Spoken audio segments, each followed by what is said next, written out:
Ito ang update sa bahay na Hanilin kahapon at ngayon ay samahan niyo naman ako para sa phase 2. So pagkatapos ng klase ay naghanda na naman tayo kasi pupunta tayo sa bukid ni Hanilin. Yan pala yung mga kasamahan ko. Gusto daw nilang magkita sa video.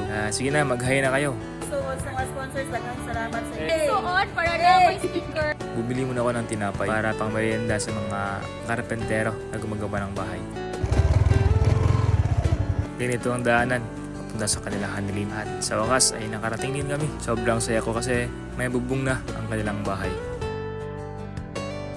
Ilang araw na lang ay matatapos na rin ito. So, ang parteng ito pala ay kusina.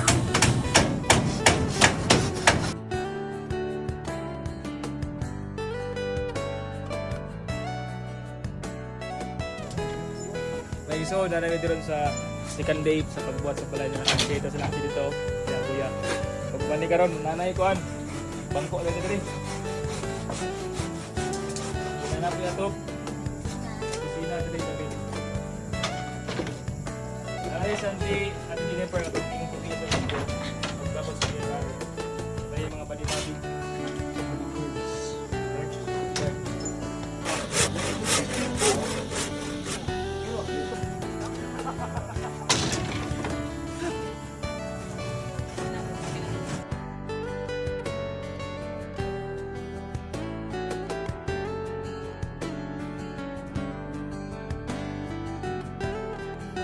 Ito pala yung first meet namin sa papa ni Hanilin.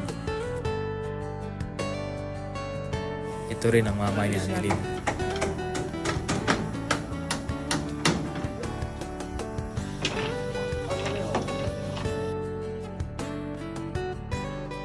Ang papalapit ng gabi ay kailangan ko nang umuwi kasi malayo pa ang aming lalakbayan. At habang nasa daan ay tinawag tayo ng ating mga followers kasi para sa sticker.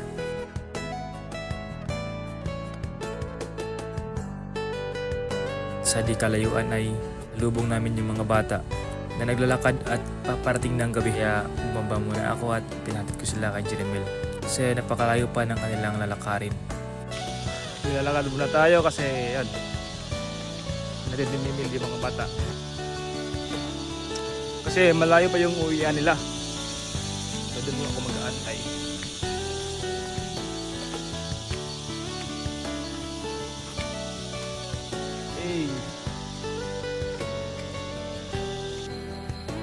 Yan, isipin nyo na ginabi na ako sa pag-aantay. Ang mga bata ay naglalakad lang, siguro ay mas gagabihan pa sila.